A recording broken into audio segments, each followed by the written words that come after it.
libre, patria libre, patria o muerte, venceremos. Adelante marchemos compañeros, avancemos a la revolución.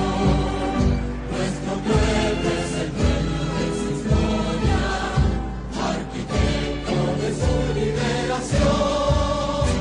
Rojinegra bandera nos cobija, patria libre, vencer o morir.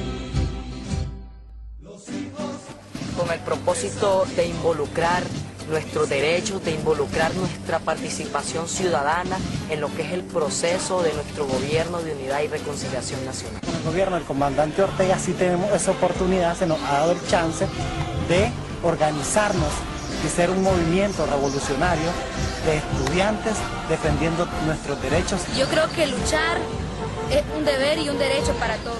Me gusta la fe, porque es un medio por el cual puedo defender todo lo que mis compañeros necesitan. Tiene que nacer de nosotros, ser una persona revolucionaria que cree el cambio en un ambiente necesario.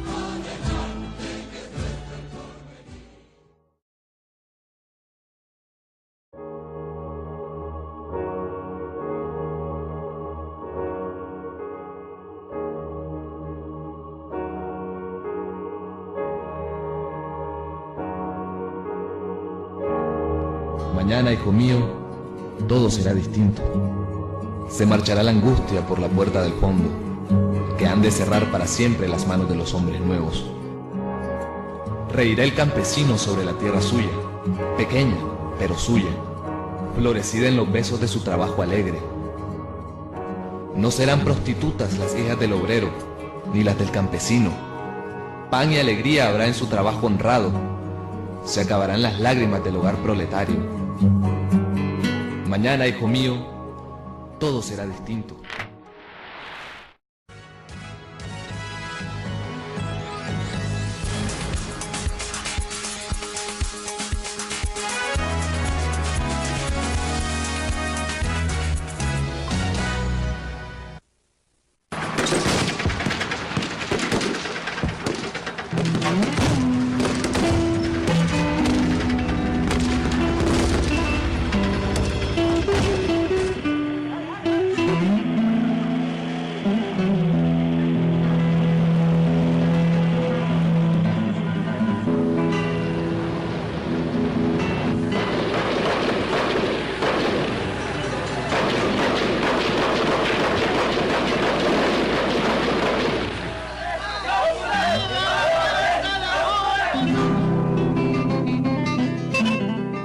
Tambores que redobram, vozes que se inflamam, punhos que se erguem, Sandino, Sandino, Sandino.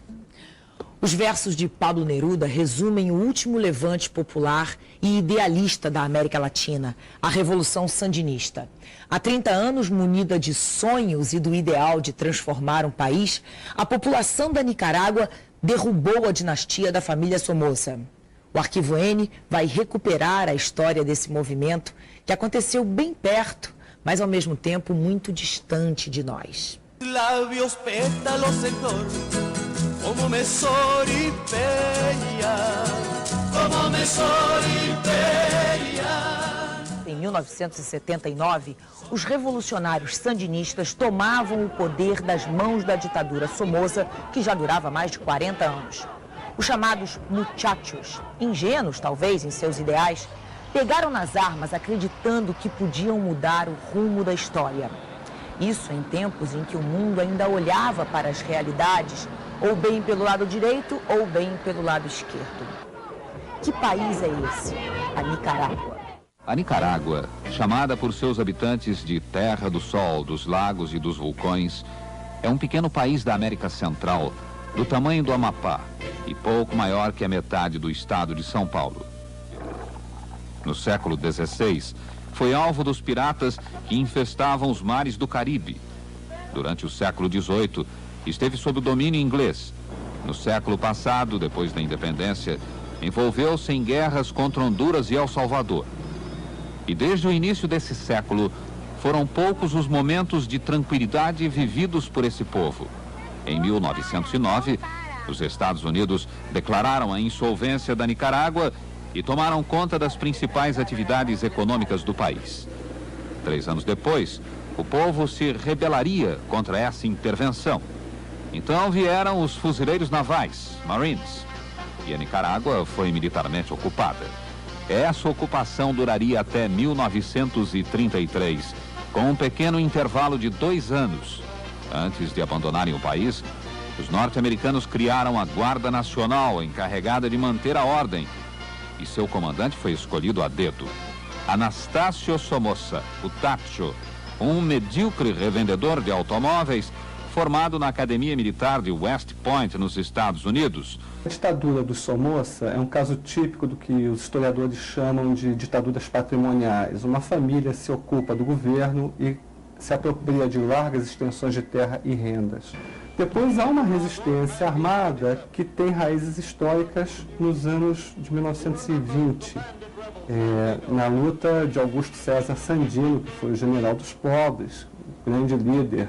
Em 1934, o guerrilheiro Augusto César Sandino é assassinado a mando do comandante da Guarda Nacional, Anastácio Somoza Garcia.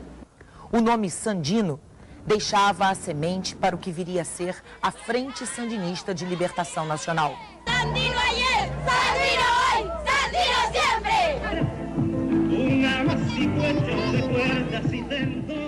A frente construída por Augusto César Sandino já era uma frente multiclassista e ela era formada por camponeses principalmente, mas também por alguns latifundiários, por pequenos comerciantes, por militares. Nos anos 70, a Frente Sandinista de Libertação Nacional, que havia sido formada em 1961, ela capitaliza essa luta. Por que vocês estão lutando aqui dessa maneira? Luchamos por la liberación de nuestra patria, destruida por la familia Somoza.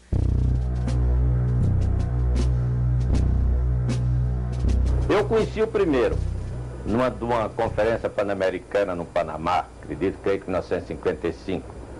A impressão que eu tive era do homem balofo, excessivamente cínico e debochado, cheio de pintas no rosto, derreado numa poltrona imensa e cercado de uma matilha de guarda-costas armada até os dentes. Lembro perfeitamente uma pergunta que lhe fiz. Eu perguntei: é verdade, senhor presidente, como corre por aí, principalmente na Nicarágua, que o senhor é dono, proprietário em seu país de mais de 50 fazendas? Ele se abriu num riso debochado, deu uma gargalhada tonitruante, muito própria dos tiranos, que riem fácil, e me respondeu: não é verdade, senhor periodista, eu não sou dono de mais de 50 fazendas na Nicarágua. Eu sou dono proprietário somente de uma, da Nicarágua.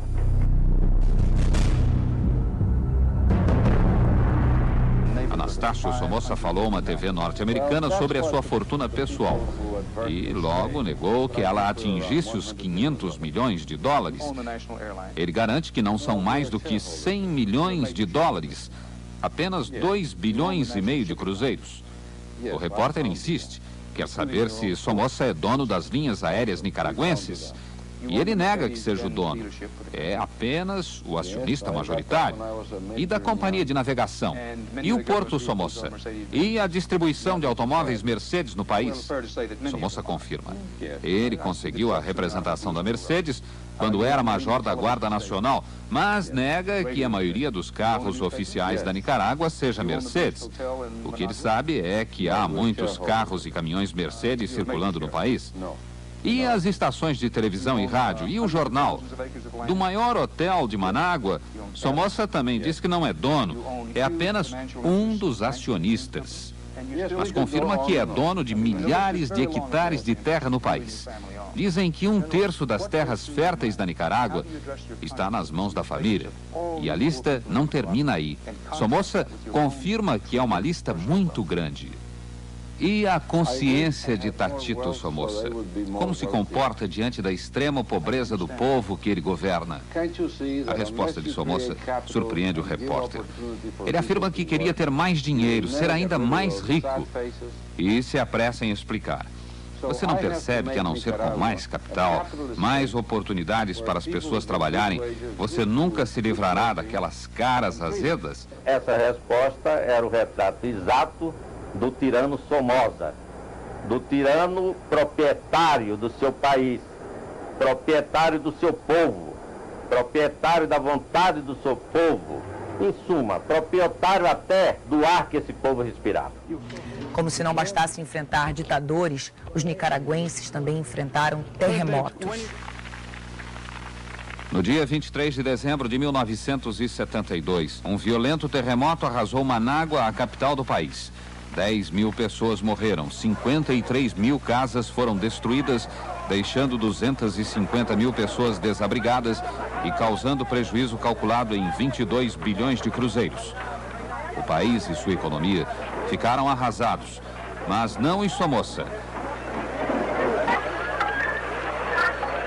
Enquanto milhares e milhares de nicaragüenses se espremiam em enormes filas atrás de alguma comida que lhes permitisse sobreviver, Anastácio Somoza cuidava com zelo e competência dos bens da família. Afastado diretamente do poder na época, Tatito criou uma comissão de reconstrução nacional e nomeou-se seu presidente. A partir daí, voltou a controlar a vida de todos os nicaragüenses. Os 350 milhões de dólares enviados à Nicarágua a título de ajuda internacional foram administrados por Tatito, que mais tarde seria formalmente acusado de ter usado o dinheiro em seu próprio benefício. Segundo a acusação, os alimentos enviados na época para o país foram vendidos a altos preços pela Guarda Nacional. Ajudou muito a rebelião contra a dinastia Somoza o fato de que ele se aproveitou, ele, Somoza e parte da sua gangue, eles se aproveitaram até de um terremoto que devastou o país. E nessa hora, a rapina, que era um pouco dividida com os outros, até isso ele resolveu meter a mão e pegar mais para ele. O dinheiro que veio do mundo inteiro para ajudar a Nicarágua para reconstruir no terremoto, ele pegou. Aí até a elite se voltou contra ele. Então, nessa hora, esse movimento de insurreição ganhou o apoio, pelo menos a indiferença da elite. Diz, tudo menos esse cara.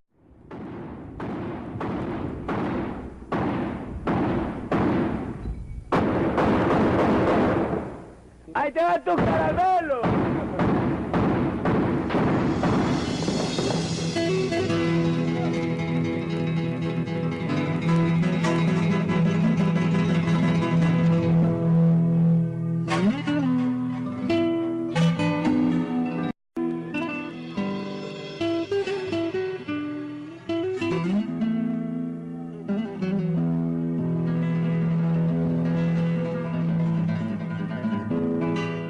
Na Nicarágua, o que se consolidou foi uma rebelião popular, foi uma insurreição nacional, coordenada por uma vanguarda revolucionária, politizada e tal, que era a Frente Sandinista, com todas as suas facções. E que, inclusive, a derrocada final aconteceu porque as facções se juntaram. Quem juntou as facções foi Fidel. Convocou todo mundo em Cuba e disse, vocês têm que lutar juntos, que eram 3 facções fortes, as dissidências da guerrilha. Então ele conseguiu que a dissidência se juntasse num grupo só, e aí deslancharam a ofensiva final, que teve uma participação coletiva, a população como um todo se juntou. O que torna essa guerra ainda mais dramática é que ela é uma guerra praticamente sem prisioneiros, com exceção de alguns soldados da Guarda Nacional mantidos cercados pelos sandinistas. Mas os guerrilheiros, geralmente, quando caem nas mãos da Guarda Nacional, ou eles são torturados até a morte, ou então são imediatamente executados, como é o caso de 8 jovens guerrilheiros que, quando a gente estava lá em Manágua, foram capturados por um pelotão da Guarda. O pelotão da Guarda imediatamente fuzilou os 8 rapazes na frente de uma equipe da televisão alemã. O problema da guerra é que a própria morte não é respeitada na Nicarágua. Os enterros das pessoas mortas durante os combates têm que carregar bandeiras brancas para poderem trafegar na cidade. Mesmo isso é um privilégio, porque na maioria das pessoas, as vítimas dessa guerra, ou são enterradas em valas comuns, ou então seus corpos são incendiados no próprio local onde eles tombaram.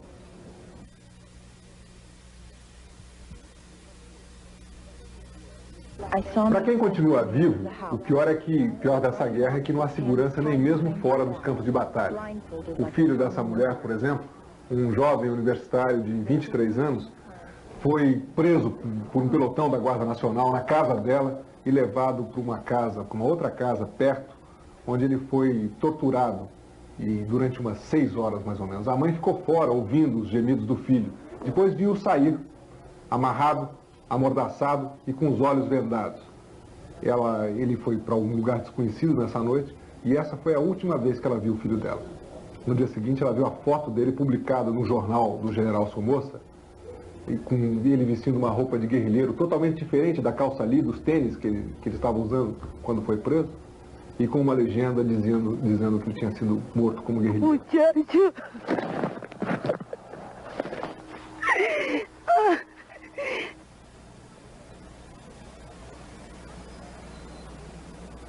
O problema todo é que para a Guarda Nacional, hoje em dia na Nicarágua, todo civil entre 12 e 60 anos é considerado um guerrilheiro sem máscara, o que de uma certa maneira corresponde à verdade.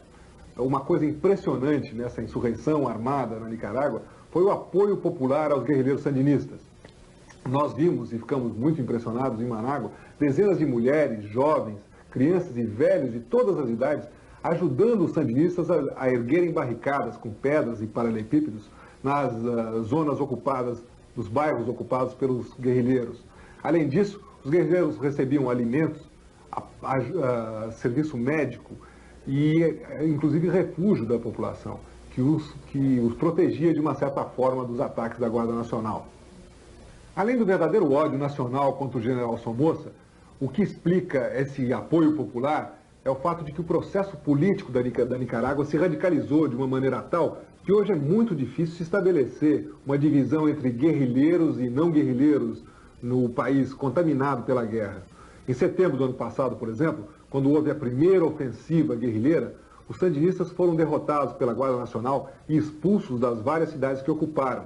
Mas quando saíram, quando eles se retiraram, eles levaram junto com eles muitos jovens que aderiram ao movimento e foram para as montanhas onde receberam treinamento militar. Além do apoio popular que aumentou, houve várias diferenças estratégicas entre as ações sandinistas de setembro e essa agora chamada de ofensiva final. Uma dessas diferenças mais importantes foi a insurreição armada em Manágua, a capital, onde ninguém esperava um levante guerrilheiro, a começar pelo próprio general Somoza. Uma das razões era o fato de a cidade ter sido muito destruída por um terremoto que aconteceu em dezembro de 1972.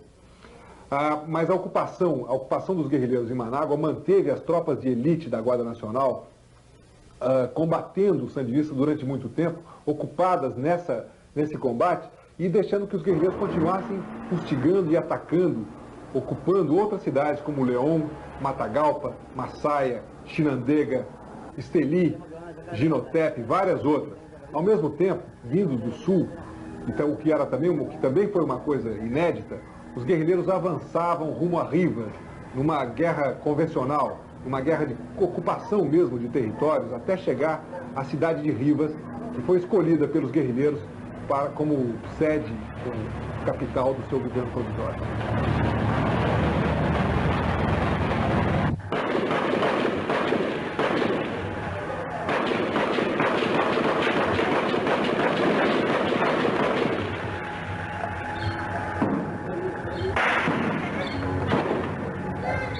Mas falar sobre táticas militares ou fazer comentários sobre a guerra é muito mais fácil do que descrever os horrores dessa guerra da Nicarágua. Nós convivemos com esse quadro durante 23 dias. Em Manágua, por exemplo, a cidade chegou a um ponto tal, a deterioração da cidade, da capital, chegou a um ponto tal que já não existia água, já não existia comida. Os centros de refugiados estavam abarrotados de pessoas que viviam na maior promiscuidade. E também estavam empelotados os hospitais da Cruz Vermelha, onde as pessoas não podiam ser atendidas, os médicos não davam conta dos feridos. Nós vimos, por exemplo, um dia uma mulher ferida no peito por uma bala perdida num desses tiroteios que acontecem todos os dias, de meia hora na Nicarágua. E ela chegou nesse hospital e morreu 10 minutos depois, sem sequer chegar a ser atendida pelos médicos. Uma coisa muito dramática, tão dramática que o próprio bispo, o arcebispo de Manágua, Dom Ovando e Bravo, chega a dizer que essa guerra, dramas dessa guerra, são muito maiores do que os dramas do terremoto de 1972. La situación que está viviendo Nicaragua es una situación terrible. El terremoto que destruyó nuestra ciudad capital no puede compararse con la situación que está viviendo el pueblo de Nicaragua.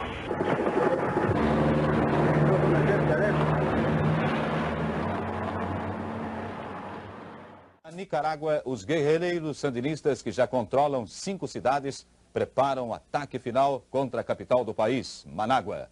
O presidente da Nicarágua, Anastácio Somoza, deu uma entrevista exclusiva ao nosso enviado especial, Sérgio Mota Mello.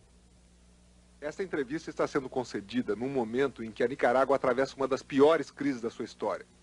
O país está virtualmente paralisado por uma greve geral. Os guerrilheiros sandinistas mantêm a Guarda Nacional do presidente Somoza sob constantes ataques em vários pontos do país, e a população, com medo, começa a fugir da Nicarágua. Presidente, desde que nós chegamos aqui, nós perguntamos a várias pessoas e a resposta que obtivemos foi sempre a mesma. O grande responsável pela situação do país é o senhor. Isso é o que afirmam as pessoas consultadas por nós aqui na Nicarágua. O que o senhor tem a dizer sobre isso? Eso le van a decir mis adversarios. O presidente Somoza diz que os responsáveis pela situação na Nicarágua são os governos da Costa Rica, Panamá e o governo de Carlos Andrés Pérez, que deram armas e território para a insurreição contra o seu governo. Armas e território para que hubiese en Nicaragua una insurrección para derrocar el gobierno popularmente electo que yo presido. A fortuna da sua família é, sem dúvida, a maior do país. Existem avaliações que vão de 100 milhões de dólares a 500 milhões de dólares. Qual desses números é mais verdadeiro? 100 millones de dólares. E está em Nicarágua. Presidente, o seu pai morreu assassinado, vítima da luta política aqui na Nicarágua. Seu irmão morreu de um ataque cardíaco. O senhor já teve um ataque cardíaco e vive receando um atentado político. Como é que o senhor vê o futuro do homem Anastácio Somoza a partir da realidade de hoje na Nicarágua?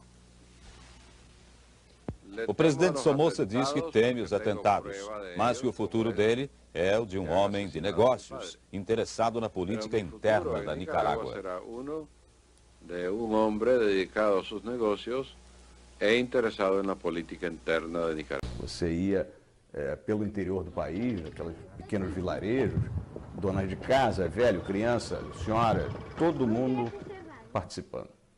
E os guerrilheiros na vanguarda de uma luta efetiva, com armas, mas com facão, com faca de cozinha, com o que tivesse à mão.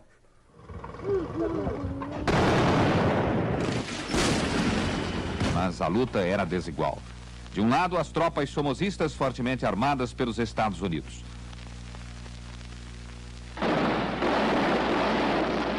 Do outro lado, os guerrilheiros, muchachos, como são tratados pelo povo.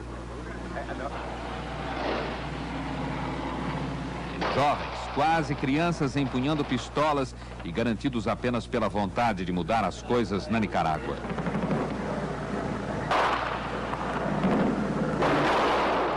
O governo, evidentemente, estava municiado de uma forma mais pesada. Claro, o governo tem avião, tem tanque, tem canhão, mas não é uma coisa super sofisticada, não é um armamento de um país de primeiro mundo. Então o movimento guerrilheiro conseguiu, com pequenos focos, derrotaram militarmente o governo da ditadura de Somoza.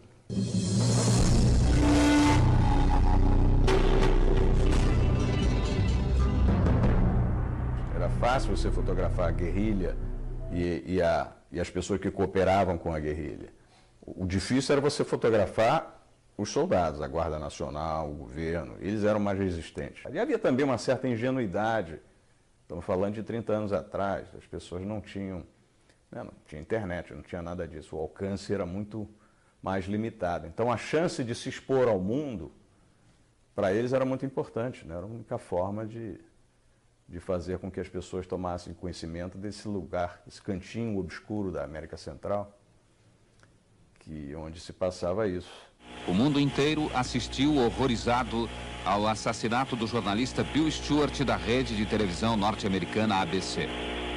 O criminoso era um soldado da Guarda Nacional da Nicarágua e o seu crime deixou bem claro para o mundo que o regime de Anastácio Somoza estava vivendo seu momento de desespero e que a violência atingia níveis insuportáveis na Nicarágua.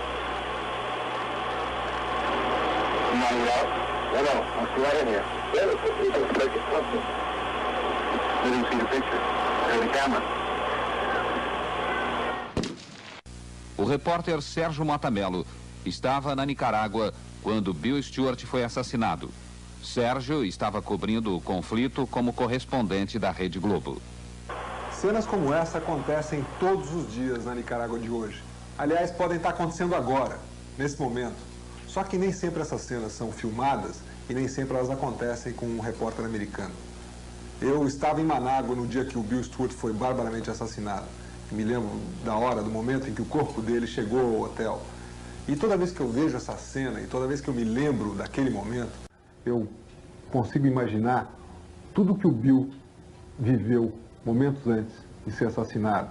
Porque eu senti coisas parecidas. Eu não fui diretamente ameaçado por um soldado da guarda, mas várias vezes aconteceram situações em que nós fomos metralhados por aviões da Força da Guarda Nacional do General Somoza, e uma outra vez que nós tivemos que ficar quase 2 horas dentro de uma casa de tábuas, sob fogo cerrado entre os sandinistas e a Guarda Nacional.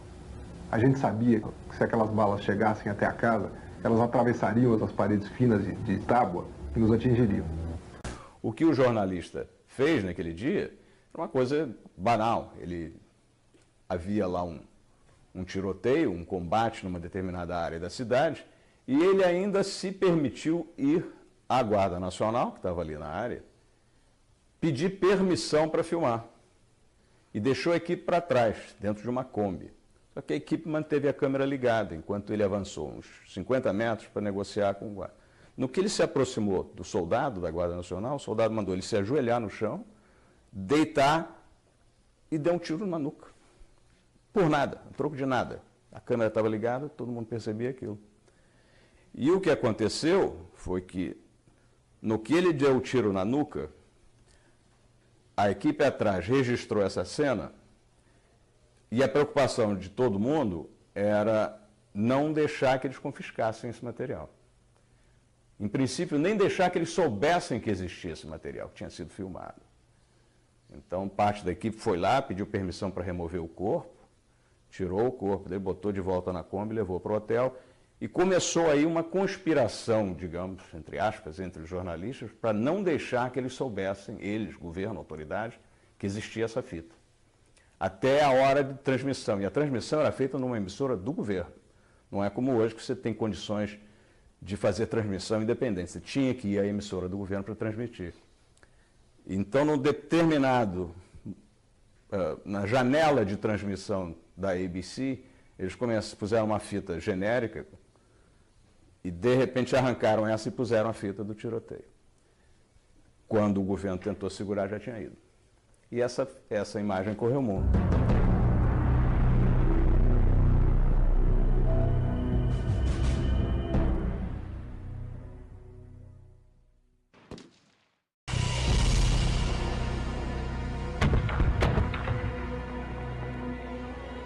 O Somoza governava de um bunker, uma casa-mata, que era um prédio bem protegido, que uma vez tinham disparado um míssil na área onde ele tinha o escritório dele. Então ele mandou construir esse bunker.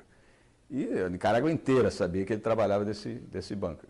Quando ele fugiu 2 dias dos guerrilheiros finalmente tomarem o poder e chegar a todo lugar. O bunker ficou abandonado. E os jornalistas chegaram ao bunker antes da guerrilha. Eu entrei nesse bunker, estava tudo pelo chão. Eu me lembro que peguei um charuto do Somoza e fiquei vendo as coisas em volta, no bunker.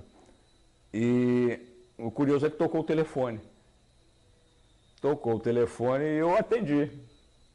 E era um sujeito reclamando que estavam saqueando um supermercado perto da casa dele. E ele queria providências, mas ele já sabia que era o novo governo. Ele dizia, eu queria pedir aos sandinistas que viessem aqui porque estão saqueando um supermercado. Eu disse, perfeitamente, eu vou dar o recado para o senhor e tal. Esse prédio ao fundo é o Hotel Intercontinental, em Manágua. Ao lado dele, quer dizer, olhando de frente para ele, à esquerda ficava o bunker do Somoza. E essas pessoas aí em frente são os líderes guerrilheiros, os líderes da Frente Sandinista de Libertação Nacional, no dia da vitória da Revolução. E a comemoração daquilo também foi extraordinária. Você vê, né, chegou a vitória. E aí que o romantismo se desfaz. E nesse momento é um momento emocionante, você vê o povo chegou ao poder e tal. Só que na prática desse poder é que eles, pouco a pouco, se afundaram.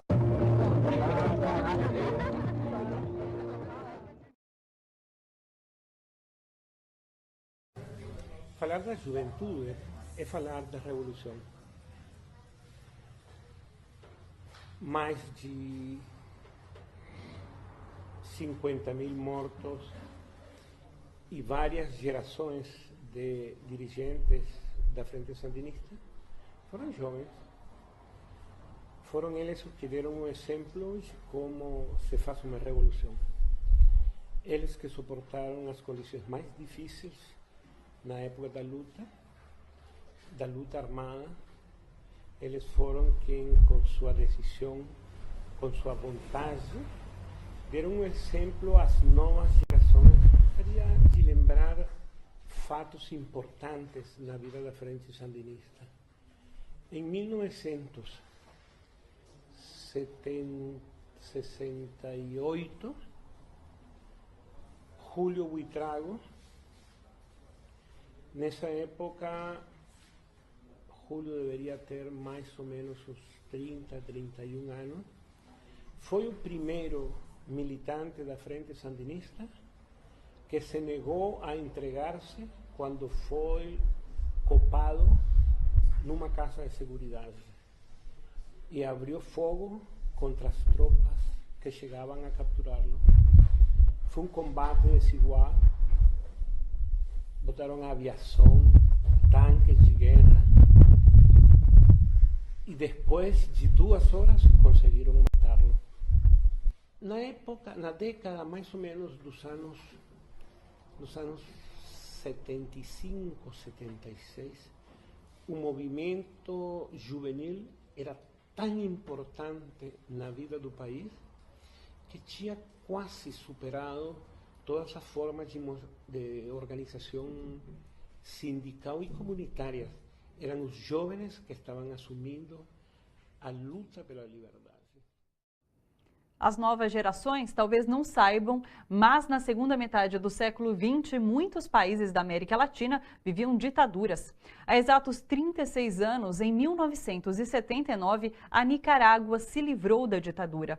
No último domingo, o país da América Central comemorou o aniversário da Revolução Sandinista, que marcou o fim daquele período, marcado por graves violações de direitos humanos. Milhares de nicaragüenses ocuparam as ruas da capital, Managuá, no domingo, para comemorar os 36 anos do fim da ditadura da família Somoza, que governou o país por mais de 30 anos, perseguindo e assassinando camponeses, estudantes e movimentos de trabalhadores.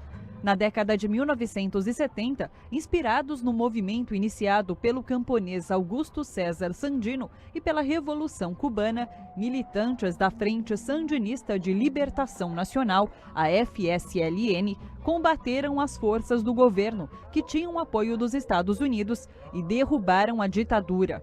O ditador Anastácio Somoza fugiu da Nicarágua 2 dias antes da vitória da Frente Sandinista. A revolução significou uma segunda independência da Nicarágua, segundo o vice-ministro de Relações Exteriores. De acordo com Orlando Gomes, entre as transformações mais importantes realizadas pelo movimento revolucionário está a reforma agrária. Hoje, a maior parte da produção de alimentos do país vem de pequenos e médios produtores que foram beneficiados pela reforma. Pinceladas que ilustram parte da história da Nicarágua. 47 artistas contam através das imagens o que foi a luta contra a ditadura somocista. Tirania que por 40 anos governou o país e deixou mais de 50 mil mortos, sob o controle dos militares. O derrocamento dessa ditadura é uma festa para toda a Nicarágua, inclusive para as crianças que vêm crescendo. Também é uma alegria, porque estamos no dever de lhes contar essa história que tivemos no dia 19 de julho, um triunfo do povo.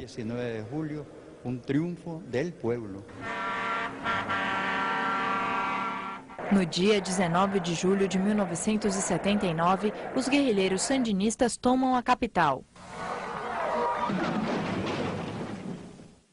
comemorando junto ao povo a queda do último ditador da dinastia Somoza. Uma festa que se mantém ao longo do tempo, apesar das adversidades. É uma necessidade de comemorar os heróis e os mártires. Uma necessidade de celebrar os heróis e mártires, porque a população tem o direito de celebrar seus heróis e seus mártires, que muitos querem evitar isso. O título é do próprio Sandino. Embora tenha chegado ao poder pela luta armada, a Frente Sandinista perdeu as eleições em 1990. Apesar de sofrer uma derrota eleitoral, ficamos vivos como força orgânica importante na esquerda e voltamos ao poder pela via dos votos. Em 2006, os sandinistas retomaram a presidência da República e agora pretendem dar continuidade ao seu projeto de país com a candidatura do presidente Daniel Ortega para as eleições gerais do próximo mês de novembro. Adriana Sivori, Telesur, Manágua.